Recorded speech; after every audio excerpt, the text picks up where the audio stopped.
The Larry Nassar child abuse scandal could create a tremendous potential liability for MSU, undermining the university's viability. Photo, Paul Sansaya/AP.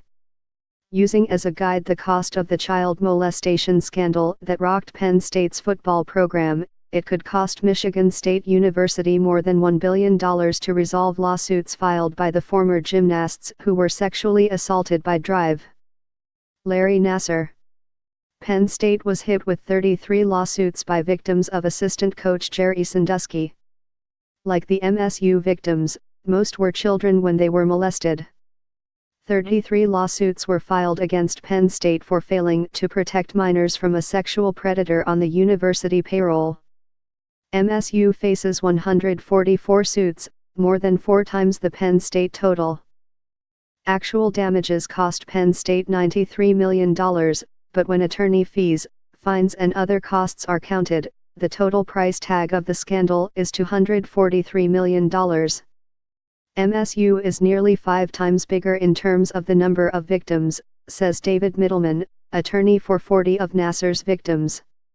This could easily top $1 billion. The accusations against MSU are similar, and if they are borne out in court, the payouts could be expected to be in the same range. That's a tremendous potential liability, and one that could well undermine the university's viability. And yet the accountability for the scandal has been contained to Nassar, who pleaded guilty so far to sexually assaulting 10 girls. That stands in stark contrast to what happened at Penn State, where the consequences of a major university enabling a serial predator went well beyond Sandusky. Not only did several members of the athletic department and administration lose their jobs, but the president, vice president, and athletic director were all charged with crimes. Incredibly, at MSU, there has been no truly independent investigation to determine just how far up the chain of command did knowledge of what was happening in the gymnastics program go. Whose inattentiveness and possible negligence allowed Nassar to prey on children for more than 20 years.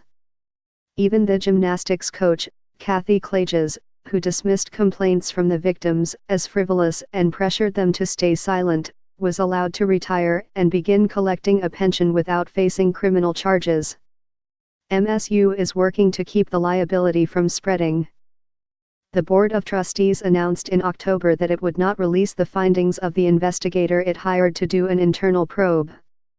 The handling of this case has been sketchy from the get-go, and neither University President Lou Anna Simon or State Attorney General Bill Schuette seem much interested in looking beyond Nassar to determine who else might be culpable in enabling the abuse of these girls and young women. For starters, the criminal investigation was carried out by the campus police department, not by local or state law enforcement agencies. The FBI apparently did an investigation, but no charges have resulted at this time. In the Penn State case, a grand jury was impaneled to weigh evidence that eventually resulted in charges against university officials. No state grand jury was formed to pursue how far the MSU scandal may reach.